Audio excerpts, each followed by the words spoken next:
নমস্কার বন্ধুরা, সুলেখা রান্নাঘরে। তো চলো, সামনে পুজো আসছে, লক্ষ্মী পুজো। তা তিলের নাড়ু কিভাবে বানিয়ে ঠাকুরকে দেওয়া যায় তা সেইভাবে বানাচ্ছি। চলুন দেখো, এখানে গুড় নিয়েছি আর এখানে তিল নিয়েছি। তিল তো এখন দোকানে পাওয়া যায়, মুদিখানা দোকানে। তা দেখো, তিলের নাড়ু করে দেখাচ্ছি তা কিভাবে করছি। চলো, দিলাম। কড়াইটা একটু গরম হবে, হালকা গরম হয়ে গেছে, একদম গ্যাসটাকে সিমে রেখেছি। তা দেখো, এখানে এক বাটি আর অল্প একটু বেশি নিয়েছি। এবার তিলটা দেখো, একদম সিমে ভাজলে কি হয়, সব একদম মুচমুচে ভালো একটা সুন্দর গন্ধ বেরিয়ে যাবে। তখনই এরকম ভাবে একদম সিমে ভাজতে হবে। আর জোরে দিলে এক একটা পুড়ে যায়, দেখবে তিলটা তিতো তিতো লাগবে। তাই একদম সিমে ভালো করে ভাজলে খুব সুন্দর হয়। দেখো, কালারটা একটু চেঞ্জ হয়েছে, তার মানে গন্ধটাও সুন্দর বেরিয়েছে। তিল ভাজার গন্ধটা খুব সুন্দর আসে। আর একটুখানি কিছুক্ষণ নাড়লেই রেডি হয়ে যাবে। দেখো, কত সুন্দর ফুটে গেছে একদম সব একেবারে। এবার গ্যাসটাকে পুরো বন্ধ করে দিলাম। তো দেখো, পুরো হয়ে গেছে। এবারে গ্যাসটাকে বন্ধ করে লাগিয়ে নিচ্ছি। দেখো, একটা থালা নিয়ে নিচ্ছি। দেখো, ওই কড়াইতেই এই গুড়টা দেখো, ওই মাপটা দেখো, পুরো বাটির একদম উঁচু উঁচু একদম মাপ করে দেখো জলটা দিচ্ছি।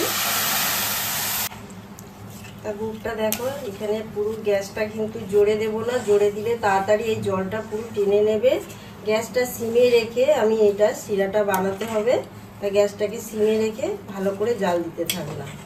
দেখো, গুড়গুলো সব গুলে গেছে। এবার একটু আমি 5 মিনিট ধরে গ্যাসটাকে 10-5 মিনিট ভালো করে জোরে দিয়ে এইভাবে নাড়তে থাকবো।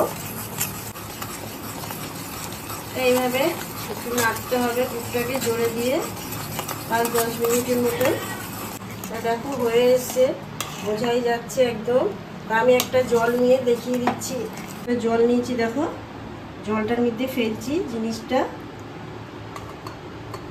দিয়ে এইভাবে। দেখো, এক জায়গায় করছি, এটা জড়ো হয়ে যাচ্ছে, তার মানে জিনিসটা তৈরি হয়ে গেছে, বোঝাই যাচ্ছে। গ্যাসটাকে পুরো বন্ধ করে দিচ্ছি একদম, দিয়ে তারপর এটা ঢেলে দেবো। এবারে দেখো, আস্তে আস্তে ঢেলে দিয়ে নাড়বো, পুরো একসাথে দেবো না।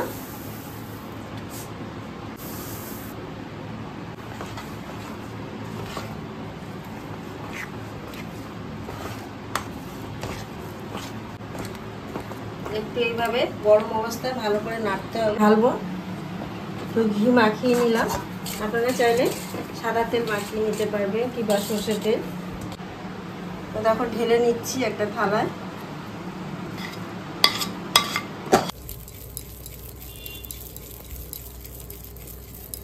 তো দেখো, একদম কত সুন্দর হয়েছে সব। আমি এবার পরিবেশন করে ভালো করে দেখাচ্ছি। দেখো, তাড়াতাড়ি করে নাড়ুগুলো করে নিলাম একদম।